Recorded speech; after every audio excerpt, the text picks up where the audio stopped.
4624, healing from here. Good morning, everybody. Good morning, everybody. Good Who's morning. on the stream, and good morning, everybody joining us from different places all over the world who are here for this stream today. We're so excited. I'm El Michelle from 4624 Healing from Here. And of course, my co-host, my big bruh, is here. You want to say something, bruh, real quick? Yes, welcome. My name is Ed Averette. I'm also a co-host of 4624 Healing from Here. We are blessed to have our special guest, Chairwoman Tabatha Taylor, here with us. We just want to talk and navigate through how to process all of this pain that's going on as a result of domestic violence. Welcome to the show. Chairwoman Taylor, we're thankful for you to be able to take time out right now and just share with us what has been going on. We know that you are the chairwoman there in Shreveport, where on this past Sunday, there was a devastating tragedy that occurred right there in your district, where at least 8 lives were lost, all of them being children. 2 other lives were near fatal, trying to recover, and then a whole community and even world that's been affected by this. We know you're right there in the center of everything that's going on. So we just wanted to take some time out right now and see if you could just share with us what you've been seeing since Sunday. So we thank you for joining us. Thank you. I actually want to thank you all for having me on the podcast. Sunday was a devastating day in the city of Shreveport. I stand in full support of my colleague, James Green, whose district that the shooting occurred. And it was a devastating loss, very difficult for this community to process. We're still trying to process it. And I ask everyone to keep the families in their prayers as an entire family, a generation was lost due to a domestic violence incident. So, what words do you actually have to provide some level of solace? And I think right now it's the ministry of presence. And what I mean by that is just knowing that the community supports them.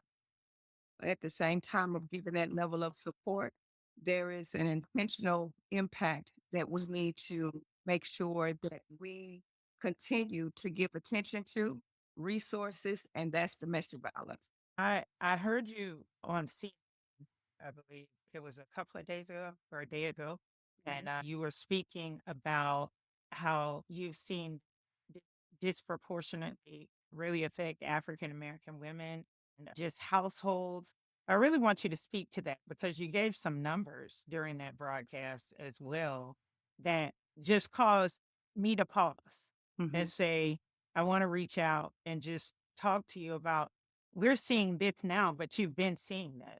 Yes. If you looked at the numbers between 2020 and 2024, you would see a significant rise in domestic violence with women, especially African American women. And just to try to get some level of understanding of why it is occurring so much in our population, some of the things is the limited resources that we often believe that we don't have, and that cry of telling you be silent, don't say anything, what stays in our house stays in our house, because domestic violence is about control. It happens more so than you think.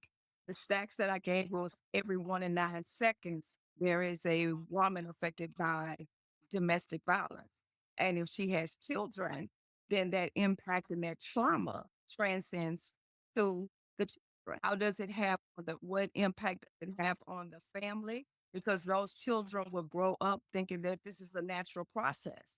If we don't offer or speak about the opportunities that are available for them to get out. And when we tell them about getting out, then on our end, we need to make sure that we provide the safe place and the safe haven for them to start a new life. And that's multi-layered.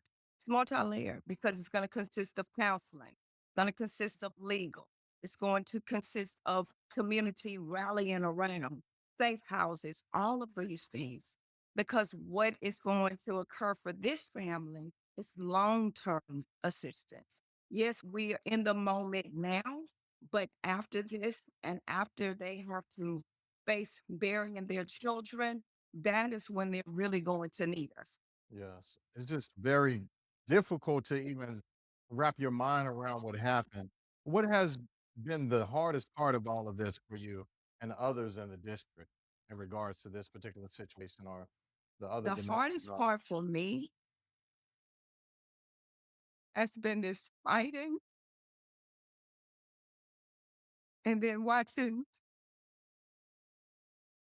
that another child is killed, another woman is injured, a family is devastated. And you say to yourself, what more can I do? I'm a mother. I have a special needs son. My son has autism. I've advocated for autism for 29 years. He's 31. And I think how much my son trusts me too because he's nonverbal. And he's in my care and my safety. I can't even fathom that these children, if they were awake, and some were, to see their dad killed. How Yes. do you process that? And when you say, hug your children, or people tell them to be strong, how can you be strong through this? That's hard for me. That's hard for our community, for mothers and fathers who love their children. I have seen men break down in a way that I've never seen them break before. I saw our first responders have to leave the scene because they could not process what happening. So I'm not looking so much as a blame game, but what I am looking at and will continue to fight for are the resources and the silent voices that we act as if we don't hear, because some of us are acting that we don't hear this, that you will hear their voices loudly. And as a community, you have to stop being quiet. Yeah.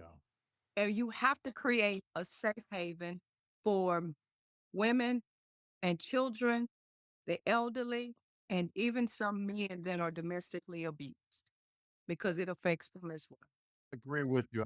I definitely think that it starts with your circle. So, if you know that you have a friend that's a little aggressive at home, we got to check our people. But even if that's your friend and you love them, check them and say, hey, you're doing the most. Take a moment. Or if it's not working out, if the relationship is not working out, then go your separate ways. Just Right, co-parent. It's okay. Are these things happening? And right, you listen, but it's gonna be all right. You just correct. and we don't know at the point Mhm. in which something is not gonna be all right. And Correct. so listening, having talks like this, I know your time is short now just because there is a lot going on. A lot of us have wondered in watching this, what can be done? Like, Mhm. what do you see as immediate needs right now from people everywhere? You're there. Mhm. So what is the feel? What is the Are you asking for a family perspective or the cities? Community wide. family and the city, but what are you When I seeing met now? with some of the family members on Monday, they wanted the community to allow them to go through this process. Let the investigators continue to do their job because this is a transformative process for them. From the community, the outpouring of support from the community, from the nation, has been certainly overwhelming and appreciative. What I am grateful for is that the Caddo Parish Sheriff's Department opened their domestic violence center 2 weeks ago in lieu of the rise in numbers that we were seeing in Shreveport, Louisiana. Things that I and some of my colleagues have been fighting for a minute. And so that's a full service unit. We have other organizations that are on the scene and are working with domestic violence. What we were so appreciative of, and I don't know if you all are aware of this, 50 Cent And the G Unity Foundation that he has invested $500,000 into the city of Shreveport to 9 nonprofits regarding domestic violence from his Netflix documentary on P. Diddy. That money that he invested was as a result of domestic violence and sexual assault. And as it relates to this current tragedy that we're facing, those nonprofits have been boots on the ground for the community. We have seen the mental health counselors in our area provide services because it is so difficult to process this. Our churches, they're opening their doors, not to prepare a sermon or anything like that, but to give you a place of relief and comfort.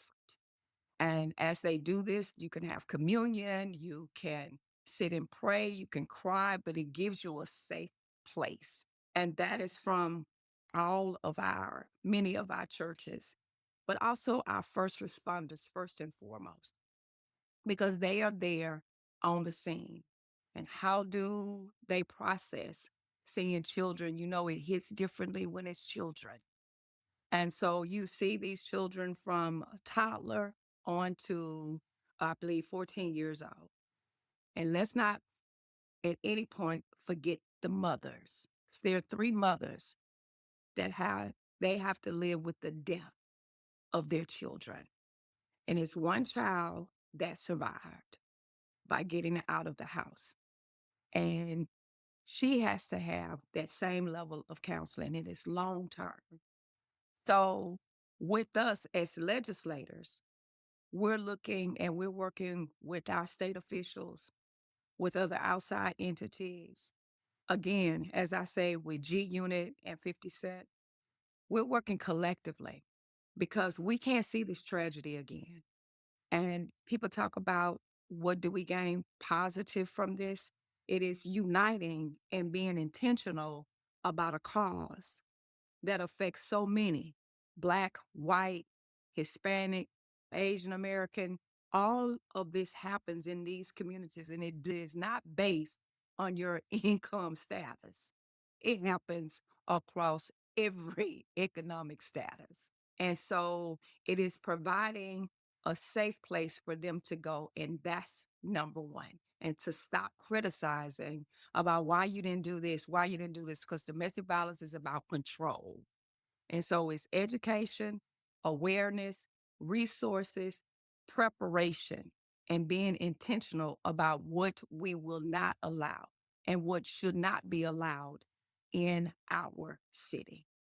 So it unites us here, and it should unite us as a nation and allow us to put these things as a priority. Because if you looked at this past week, look at the amount of women who have been killed, and then the children are left without both parents or one parent. Well, Chairwoman Taylor, we appreciate all that. I think that was a word for communities everywhere. Yes. Is there anything else you'd like to share before I know you have to go to your next place of just navigating through all this? Is Yeah, there any I contact appreciate you. information that you can share if someone wants to donate to help the community? I will share that information back with you Okay. when family actually says where that is going to go, because I haven't seen them designate a place where they want those dollars to go. But I'll be sure to update you when they Please. establish that, and respecting their wishes of what Yes. they want at this time. Just to process it themselves. Yes. We'll be praying.